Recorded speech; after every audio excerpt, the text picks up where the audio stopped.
Hello and welcome to episode 50. Today we've got a special guest. We've got our 12-year-old daughter Abby to join us today in the podcast, and we're going to see if this parenting thing actually works, and have an honest conversation with her about the ways we do it well and the ways we could do it better. So I hope it's helpful for you. Welcome to the Art of Raising Humans.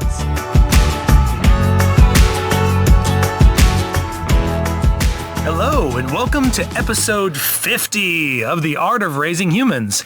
I'm Kyle. And I'm Sarah. And I'm Abby. What? Oh my gosh, we have a guest here today.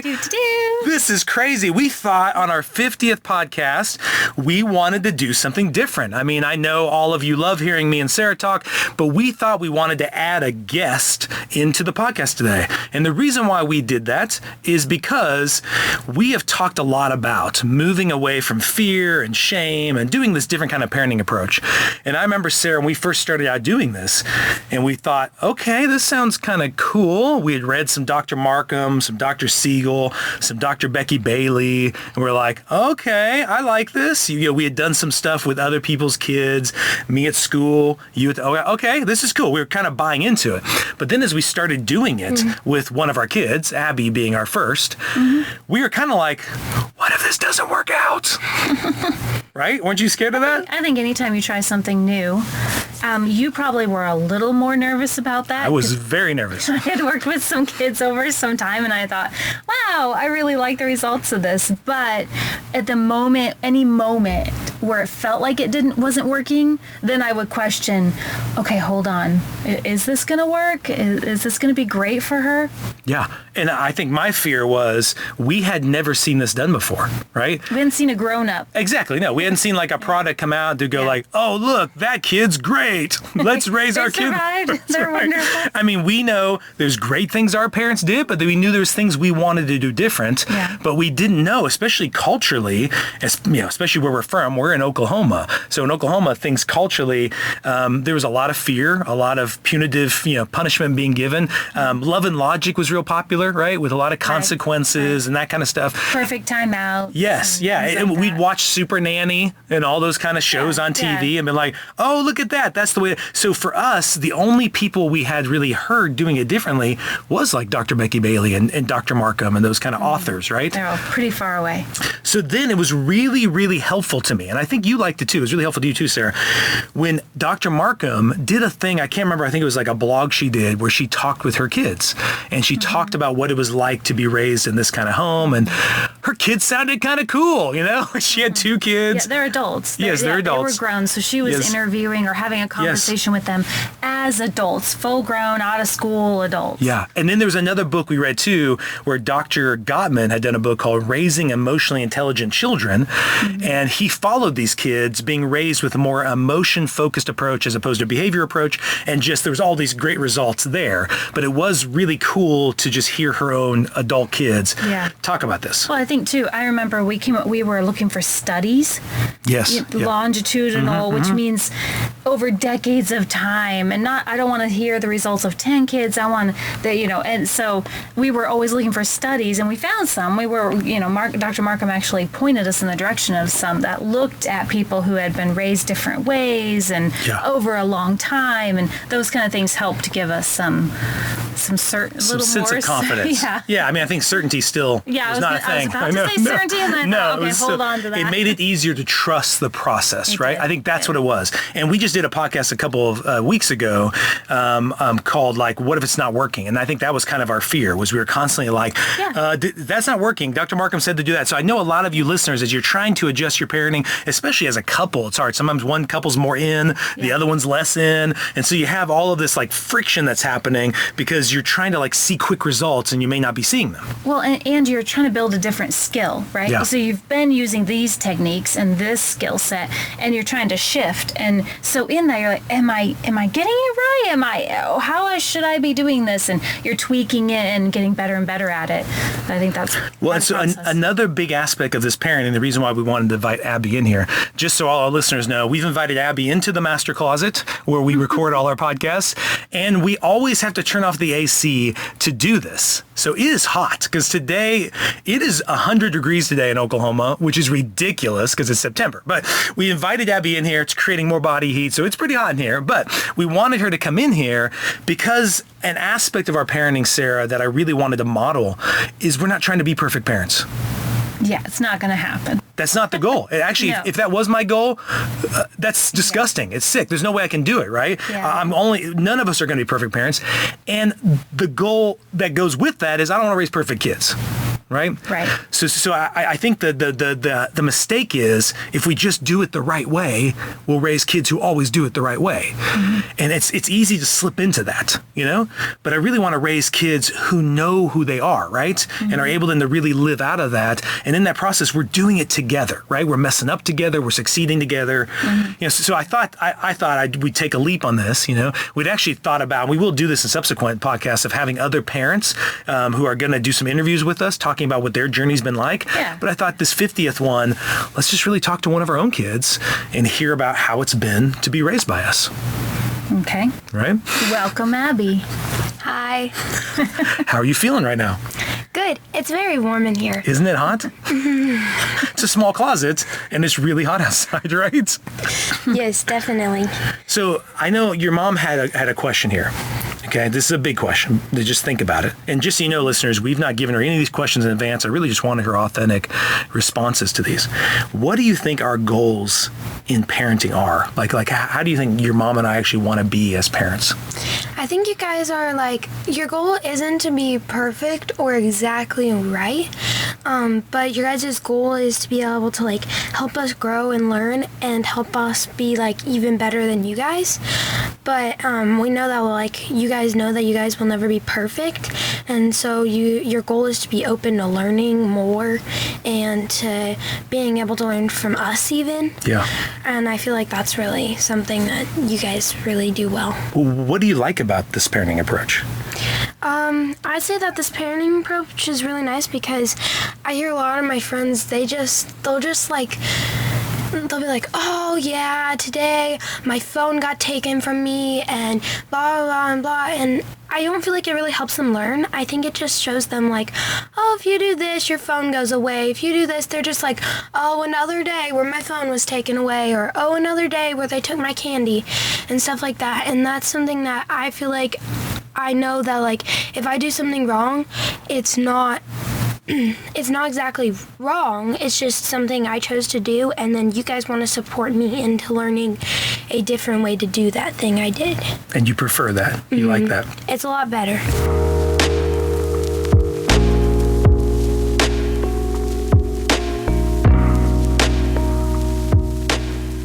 I did want to ask you, I know you're 12, almost 13, right? So there is probably a lot of big feelings going on as you're going into teenage years. But we recently took a step. We got a phone for you. Yeah, that was amazing. Okay. So how, I just think a lot of listeners will have teenage kids who are wanting phones or getting phones. And of course, we're still on this journey with you, right? So there's still things we're going to learn about how to handle that phone differently. But how do you think that process went? I mean, I know sometimes you were frustrated because it was taking so long. We kept having conversations, but kind of tell me, how do you think that handling the phone has been going? I feel like it's been going really well, and one thing I'm really enjoying about what you guys are doing, and I feel like it's very helpful to me, is your kids are, parents aren't always going to be with your kid. With their kid, they're not always going to be able to monitor everything. Sure. And so I feel like that's been something that's really nice, is knowing that you guys have, you guys know how to get into my phone, but I set up my own. I don't have time limits on apps. I don't have any of that stuff because I feel like it makes me feel like I'm trusted, and then it makes me want to keep that trust. And if kids don't feel like they're not trusted, then it kind of is hard to want to they don't feel like, oh, but we don't want to, then we'll just hide everything. But I feel like I can share with you guys because I feel like you guys trust me enough to know that it wasn't just me that was doing that. Trusting me that I'm not trying to be against you guys, or I'm not trying to do that. And so I feel like that's something that's really nice. In the waiting process, that was so hard. Noticing, I know if a lot of kids around 12, they're seeing all their friends getting phones. I mean, even at 11, my friends were getting phones. Or you're seeing your friends get iPods and stuff like that, or their friends, or you hear from your friends like, oh, they can get a phone whenever they save up. Yeah. Like, what? Why can't I do that? Like, why isn't there a universal rule about this? Everyone can get a phone at 13. Right. Everyone gets it. That's right. Yes. It's like, and sometimes, like, I know you guys didn't even tell me when I was going to get a phone. So I was like, someday, maybe in a million years, I might be 100. Well, and we didn't know. And I want to point out one of the things that helped that trust happen, Abby, is you designed like a piece of paper, right? You had a little presentation, right? With a list of things I felt like was helpful and a list of things I felt like I wanted to watch out for. Yeah. And a list of things I wanted limits or stuff I wanted to set on it. And so we set those together. Yeah, I thought that was great, though. You came and here's all the things I think it could help me with. Here's all the things that I think could be dangerous about it or could be problematic. And then you set the limits, like you said, with the conversation, but you showed the limits to us. And you've always been, so far with the phone, open-handed with us about if we needed to tweak some of those or change some of those. It hasn't been us telling you what to do or you telling us what to do. It's us co-creating how to handle that phone together. Right? Yeah, and that's really something I really enjoyed about, that was really nice about that, is I presented a presentation that basically said the limits and everything I wanted to set on my phone. And we set those things together, which was something that was really nice. Like, I know a lot of parents will be like, okay, get the phone, give it to me. I'm going to set all your limits. I'm going to give it back to you. Yeah. And I feel like that's something that was really nice, is setting the limits together so we could co-create the limits. We could co-create how we wanted it to go. And teaching me how to set my own limits on it was really nice, because it teaches me, like, oh, since you guys aren't always going to be there, you guys aren't always going to be there to set time limits on my apps, to set off times after I can't. And so having, like, oh, I turn it in at night, having a schedule for it was nice, but it's like, oh, but as long as you're doing well, you can just work with us. We're all working together in this. And so if you feel like there's something that you need to work on, if you feel like there's anything that we're open to helping you with that. Yeah. And I feel like that was really nice, and not getting, like, frustrated with me, like, oh, you joined another group chat, or oh, you did this. Nice to be able to, like, know that you guys were going to be, like, open to me about it. I think something, too, that was helpful to you is we talked a lot about the limits we have on our phones. We have limits on what we watch. We monitor how much we're on it. We're always open to any of you kids telling us you think we've been on it too much or any of that kind of stuff, right? What we're doing on our phones. Yes, exactly. How we're using our phones. Yes, all that, so trying to model that and then trying to invite you into that. What things do you think Mom and I do well, and what are some areas we could grow in? So maybe start with what we do well first. I feel like what you guys do really well is you guys are open to really learning from other people and us, and you guys don't always, like, I know some parents are like, yeah, I'm right and you're wrong, and I feel like that's something that's really nice, is that about even this parenting approach is it's about learning from your kids and learning from your family and learning from other people. And so I feel like it's a very open approach, instead of some approaches it's like, I'm right, you're wrong kind of thing. Yeah. And I really love that about you guys and the way that the parenting style works. Okay. And what's some things we can do better? Uh-oh. I feel like she's like, let me pull out the list. That's right. I mean, sometimes I feel like this is just like, I mean, I think that sometimes with the, like, open ability to feel like it's both, that sometimes as a kid it's kind of hard to not want to be right every time. Yeah. And so it's hard to, like, see you guys open and still be open too. But then also it gives us a really good model of how to be open. And I feel like sometimes, like, it feels like sometimes as a kid, you want to be rescued from everything. Like, you feel like your parents' job is to rescue you from everything. And so it's kind of hard as a kid to know that, like, if your parents are counselors, or if your parents do this approach, it feels like they know what's best for you, and then it feels like you don't feel like that's best for you, and so sometimes that feels like, but I think what I'm saying is best for me. When most of the time I even know you guys are right, but it's like, I want to be right. I want to have a reason why I should be rescued. Yeah. Yeah. So what I heard you say is you feel like, I mean, I know this was an area that I was asking we could grow in, but you were saying kind of there, sometimes you would like us to be parents who just rescued you and took away the problem, made the problem disappear, right? But we don't do that. And it's easy to blame it on the parenting approach. It's easy to be like, and it teaches you to like let your kids go through it and just support them instead of rescuing them. Yeah. And that's something that's like really easy to do. It's really easy to blame it on anything.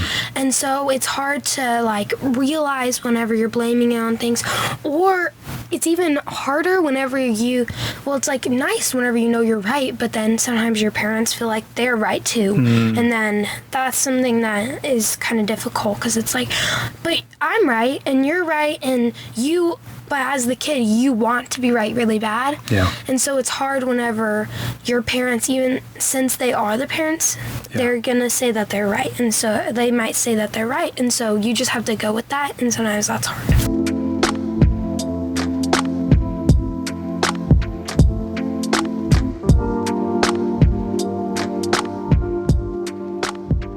So what you're saying is sometimes something we could get better at is even we slip into like we think we know the right way and you think you know the right way, and we come into conflict with each other, right? What does that look like when we have conflicts? Do Mom and I always handle it well? Or what's things that we do that you think are helpful when we're having conflict, and what's things you think we do that aren't very helpful? So I feel like it's really helpful whenever like accepting the conflict, I feel like is a big thing, is like knowing that there's a conflict, because some people I know try to deny it. Like they're trying to be like, there's no conflict. Like, oh yeah, I'll just do whatever you want because there can't be a conflict. Just sweep it under the rug kind of exactly. thing. Yeah. And so, but the kid still knows there's a conflict. Yeah. And so it's hard because you feel like, oh, there is a conflict. So why are you pretending there isn't one? Yeah. And I feel like that's sometimes really hard, but then it's also like sometimes, I know sometimes you do this where it's like... You mean me. Right? Yes. Yeah. You're looking at me. They can't see you, but go ahead. Yeah. So whenever you and I know that we just like literally had an argument before this. But like how sometimes I feel like you're like, I kind of like sometimes you want to be your parents, as a kid, and you see your parents do these things or they tell you about these things, and you're like, but if I could only do that, that would work, or they tell you the ways that they got around what their parents said, or they fought their parents and they won and stuff, and then you want to be that as a kid. You want to win, and so whenever your parents do something else, something other than that, you're like, why isn't it following the rule book? I thought I would win. I thought by saying that I'd win. So you're saying like you see a lot of kids get into these power struggles, and there's a winner and a loser, and so sometimes you'd like to be the winner, right? But what you're saying, and not saying Mom and I do this all the time, but we don't try to get into these power struggles. We don't try to be winners and losers. We try to understand you and understand, right? And you're kind of like, oh man, I thought I was going to win that, and then they're not really getting into that power struggle with me. Exactly, they're not doing the win-lose thing. Hey, and I feel like that's a thing you see at a ton of places where parents are like dragging their kids, they're trying to get them out of the store, they want a popsicle, something like that, and it's like there's a win-lose thing going on, and that's something that's like the kid wants to win, the kid's gonna win, so he's gonna want to win, it's gonna find a way to win, and so if you keep saying like, hey, I'm gonna win and you're gonna lose, it's win-lose, and I'm gonna win, I'm gonna physically win, then it just shows to the kid, oh, that's how we win. Yeah. We win by doing exactly what our parents did. Yeah. By pushing them, by shoving them, by being louder than them. By yelling at them. Yeah. And then they sometimes not even don't do it back to their parents, and parents are like, oh yeah, we're victorious. We did that great. Yeah. And then your kids are fighting, and then it's like they turn it they're toward each doing other. the exact same thing. Yeah. They're just like, "Oh, you're too big to do that with." Yeah, I can't win against you, but I can win against this other. I can win against my brother. I can win against my sister. That's good. And so I feel like that's something that a lot of people notice about me and Brennan and Ellie a lot, is that we know how to not win-lose. Yeah. And I feel like that's something that's really important for kids to know, is because if they just go through life thinking, oh, it's a win-lose all the time, they're gonna always want to win. No one's like, oh yeah, woohoo, I lost. Yeah. So they're gonna always keep going with that conflict because they're gonna want to win. Yeah. And it's just gonna go on and on and on. Yeah, with no resolution. Yeah. I wanted to ask you, I know, Sarah, I'm asking a lot of these questions. You are. Because You're asking all the questions. I know I am asking all the they're questions. in front of you. I want to give you a moment to ask a question. Do you have a question in your mind right now for Abby? If you don't, I have another one. I just asked the next one. Okay, the next one is okay. Okay, in light of that, I was thinking, you have always, like, just for all the listeners to know, Abby was kind of a catalyst for me in particular, more so than you, Sarah, to really grow and change in this parenting approach, because Abby had big emotions and still does have big feelings. And as a little kid, I didn't know how to handle that. As a little kid, I know I was told to shut those down, and I wanted her to, I think she's bringing up a lot of this win-lose thing, because as a little kid, it was a lot of win-lose, and I was going to win and she was going to lose, and I wanted to shut it down. So there was a lot of times we battled, right, when you were little, especially about sleep and about stuff like that. We'd be yelling at each other. Holding hands as we cross the street. That's right. Sometimes there I get upset at you about that, right? Okay. And so when you have big feelings, let me ask you, what do we do now that helps you with your big feelings? I'd say that something that it's very different what big feelings look like whenever you're little compared to whenever you're big. Yeah. And lots of times whenever you get big, you kind of get from society like, okay, well, it's a right to have big feelings whenever you're like 4. But once you're past like 4, it's kind of too much. Like, no one wants to handle your big feelings. And I feel like a lot of kids, after they get that message, they kind of just give up on having big feelings.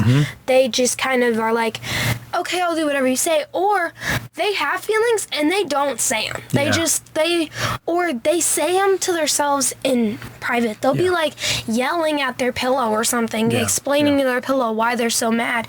And that, I feel like, is something that kids in society today get that message a lot, because it's like, oh, but your little sister does that still. Why do you need to do that? Yeah, grow up. Yeah, exactly. Like, hide those. We don't want to see those. Well, and the problem is, a lot of kids want to grow up. A lot of kids want to be bigger, want to be older whenever they're little. Yeah. And so they get from society that the message of growing up means just having no issues. Yeah. You never fight No with problems. people. Yeah. You never do anything wrong. You just do everything right. Yeah. And then if you do what everyone else says, you're never wrong. Yeah. That's something you learn, like, you're never wrong according to society. And so I feel like that's definitely a hard message from today. And so I feel like that's something that you guys have done great, is that sometimes kids are trying to and they want to share their feelings, but they know how, and they know how to say it. They just feel like if they say it, you're gonna take their phone away. You're gonna do whatever. Say they're being disrespectful, they're being rude, or they're talking back. Or exactly. And so, like, sometimes you feel like, as a kid, like, I can't share my feelings. Everyone's gonna judge me for my feelings. Everyone's gonna judge me for having feelings. Other than whatever the group has. And so I feel like that's something you guys have done really good, especially with the, like, you guys put us to bed at night. It's really nice, because sometimes I feel like kids have this message from society, and so you feel like you can't say anything. And so whenever your parents, like, they put you to bed or they have time with you, you have time that you can say that without society being there to judge you. And so I feel like that is a really helpful thing that you guys do, is just the knowing that you guys will be there to put us to bed if we have something that we need to say. We know there's a time. We know there's something coming, so we don't feel like we need to stuff it. We can just hold it there open-handedly and bring it to you guys whenever you guys put us to bed or whenever you guys have that time you plan with us. A time we've created space. Maybe it's bedtime, maybe it's us going out one-on-one to get a smoothie or something, but we're going to create space for you then to share those with us, right? And sometimes kids don't choose to share those things, and that's also a big thing is if you get mad at your kid for not sharing those things, they're not going to want to share them because they're going to be like, oh, so if she finds out I'm not sharing them, then she's just going to get mad at me. So they don't feel like it's worth it to share. They don't feel like it's okay to share.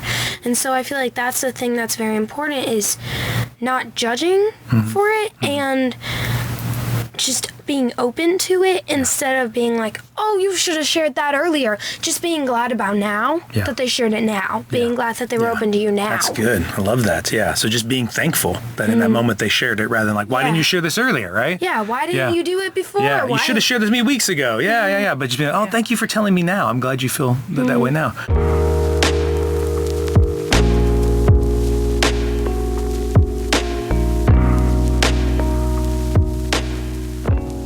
But we do have one last question, okay? Because we want to get out of this hot room. So one last question. I get to ask the last question. Yes. I'm going to speak. Yes. All right. How do you think you want to parent someday yourself? Well, I like you guys. I mean, probably better, but like you guys.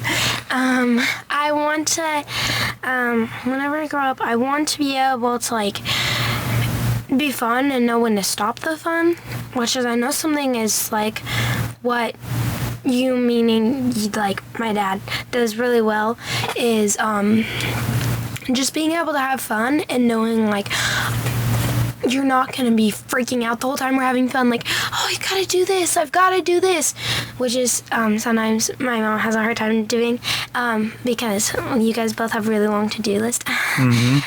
But so I feel like that was something that I think is really nice is knowing how to have fun and knowing when to relax and not just going and going and going. And I know I have a problem with this, drilling stuff into the ground. But I like how you guys don't, like, sometimes I tend to go and get mad at Brennan, and then I'll be like, blah, blah, blah, and I'll go on for like 10 minutes, and then Mom will be like, hey, let's talk this together, and I'll be like, let's keep going arguing. So I feel like that's something that I feel like I want to do better, and I want to do like you guys, and no, I want to homeschool because I feel like that's really nice because if I'm able to homeschool, that's really helpful because it expands your relationships with your kids to even school, and it expands it to the hardest place. Because I feel like that's like a really hard thing in all of life, doing work. And so I feel like that's really nice to be able to expand it into school and being able to expand it into everyday life. So you're not missing like 6 hours of our life, 8 hours of our life every day.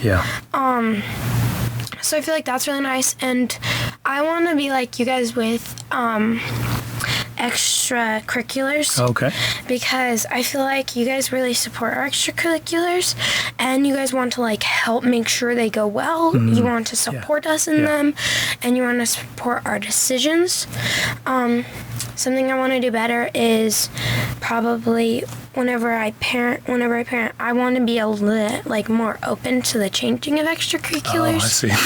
Oh, I see. That's mostly speaking to you. Being more open to like the changing of extracurriculars and being willing to support them in any extracurricular they choose. And realizing this is not the rest of their life. Like they're probably going to do this extracurricular for like 2 years. So I mean, they're not going to be like, I'm going to do this extracurricular until I'm 18, and then I'm going to make that a college career, and then I'm going to go past that. I mean, there's like a few movie stars and a few people out there that play sports that have done that. Yeah. And so, I mean, you're not like as a kid doing doctoring and becoming a doctor. If everyone did that, then we wouldn't ever have any doctors. Yeah. So I feel like that's something that is... I really think I wanted to do better. And yeah, I think that's like... That's great. Sounds like you'd be a phenomenal parent. Well, Abby, I want to say thank you for doing this. Was this hard? No, not really. It wasn't? Okay. It was really easy. This is like basically just saying everything I think about what you guys do. So that was fine. So you enjoyed it? Yeah. Okay, even though it was hot in the room? Yeah. Yes. Well, thank you so much for doing it. Yeah, thank you. And I hope this really helps some of the listeners who have just had questions like, what's this like? You know, our hope has always been, since we started this with Abby at a young age, is when you pour into these kids and teach them these skills at a young age, that we are excited about Abby turning into a teenager. We're excited about the teenage years. We're not dreading them. You guys are. We're looking forward to them and seeing the beautiful human being, not only that she already is, but that she will continue to become. So we're really excited to seeing that growth in her. So hope this was helpful for you today and gave you some insight in just how we try to honestly and vulnerably live our lives with our kids. So I hope you have a great day. Thanks for listening. The Art of Raising Humans podcast should not be considered or used as counseling, but for educational purposes only.